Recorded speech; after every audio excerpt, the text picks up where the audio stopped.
Hello everyone. Bet you weren't expecting a part 3.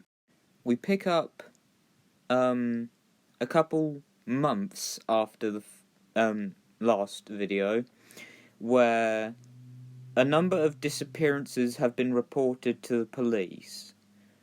They don't take much of it because, they're quirkless, no one cares about them. And Nezu, the principal of UA, his eye's been caught by these disappearances because all of them have been quirkless and have had bad home lives, so he gets suspicious about what's really going on. He orders an investigation into it to see if all of these disappearances link to each other in some way. Whatever this thing was, people had begun to fear it, as it had also claimed the lives of dozens of people. But interestingly, there were no gunshots. There was no sign of a quirk being used. There wasn't even any signs of strangling.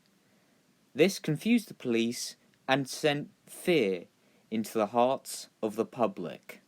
Because no one had seen this mysterious figure, they could only assume it was a dark, shadowy, tall, evil man. Meanwhile, with the League of Villains, so this takes place now where, because of Izuku's help, Shigaraki is much more calm and is much more inviting.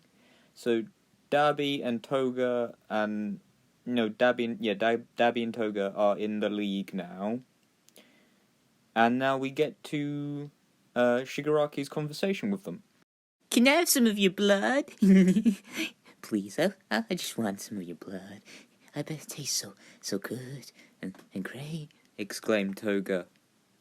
Dabi was obviously disgusted a little by the blood-sucking villain he had nicknamed Vampire.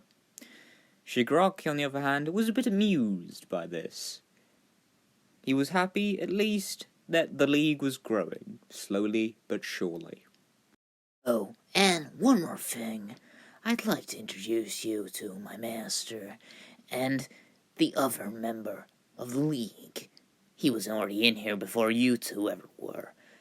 So, first let's meet my master, eh?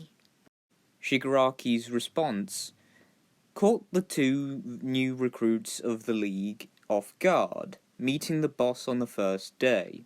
This was certainly new even for them. They wondered who this mysterious figure was, who the leader of the League of Villains was. As a TV flickered to life, reading audio only, a voice rang out from the television. Ah, young Tomura. I see that you have new recruits. Great. Now, you wanted me to introduce myself. I am the leader of the League of Villains, but you may know me as All for One. The response caught the two recruits off guard, meeting the number one villain as their new employer. Toga was excited. She had finally met someone who was so much more powerful than the heroes she had took down, whilst Dabi was just wondering if he could beat up Endeavor.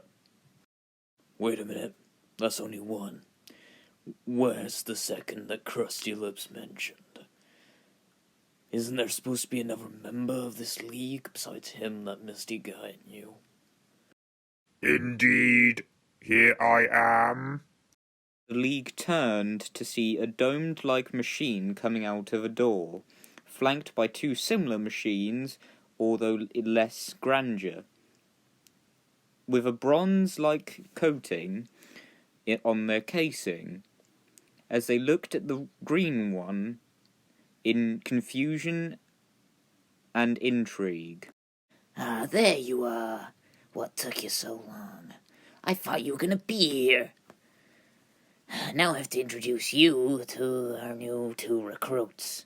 Anyways, this is formerly Izuku Midoriya. He was quirkless.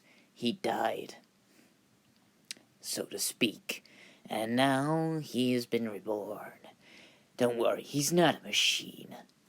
That's just keeping him alive. And by the judging of those two, it seems his plan is going along without a hitch. Well done, well done.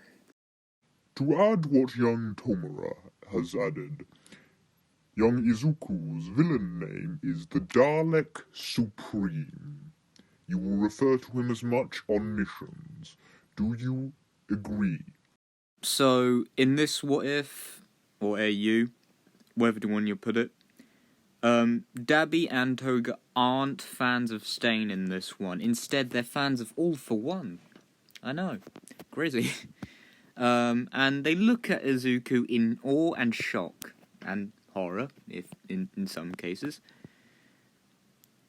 They're shocked to see someone who was presumed dead now alive again once more. So, young Izuku, I can see your progress firsthand. Might I say, I was skeptical the process could be replicated. But seeing those two, what do you call it? You called them Daleks, I presume. Seeing them next to you is quite intriguing. Do you have any tests for them? For One asked in an inquisitive manner. As Izuku's green head... Okay, I must explain one thing before I continue on. Basically, take this red and gold Supreme, but instead of red and gold, replace the red with green, and the gold with black, and that's basically what Izuku looks like in this story. Yep, side tangent out of the way now. Let's continue with the story.